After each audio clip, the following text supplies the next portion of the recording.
क्या बात है, आजकल तो मोबाइल हर बिजी बताते और फोन खालो नहीं उठा। मोर तो मन मैं ककरो संग बात करूं, तोर का जाती। अरे सुन तो, अरे जा राइफल की शानदार प्रस्तुति में सुनील इंसान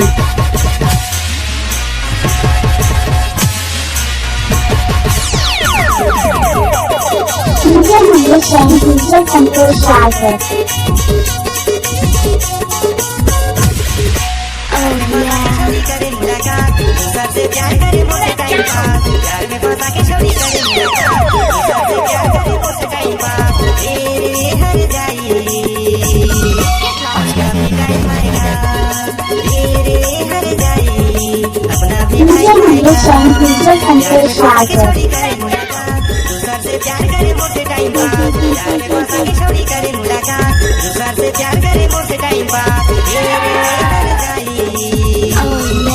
अपना भी टाइम आएगा, तेरे हर जाई अपना भी टाइम आएगा।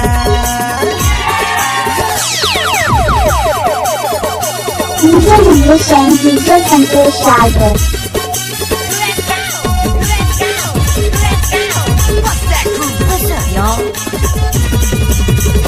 जीता था जिसके लिए मरता था, एक ऐसी लड़की थी जिसे मैं प्यार करता था।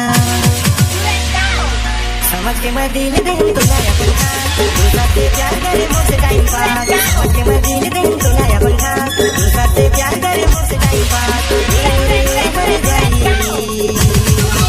अपना भी टाइम आएगा, तेरे हर जाई अपना भी टाइम आएगा।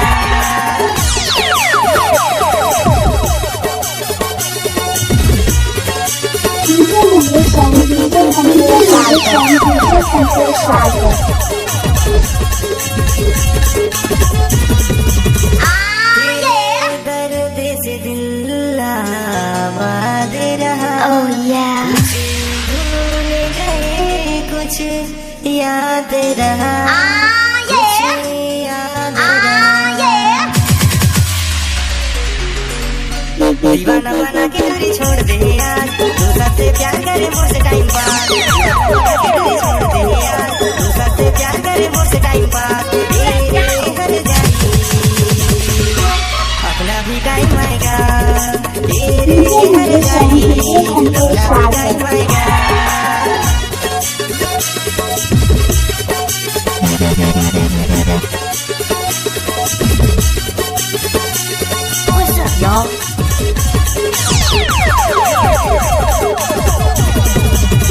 शिकवा नहीं किसी से गिला नहीं, नसीब में नहीं था जो हमको मिला नहीं।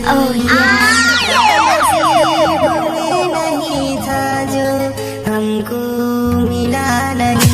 दिल मोटोरे गोरी करे ते बर्बाद, दूसर से प्यार करे मुझसे टाइम पास। दिल मोटोरे गोरी करे ते बर्बाद, दूसर से प्यार करे मुझसे टाइम पास। तेरे हर जाई अपना भी टाइम आएगा, तेरे हर जाई अपना भी टाइम आएगा, तेरे हर जाई अपना भी टाइम आएगा, तेरे हर जाई अपना भी टाइम आएगा, तेरे हर जाई अपना भी टाइम आएगा, तेरे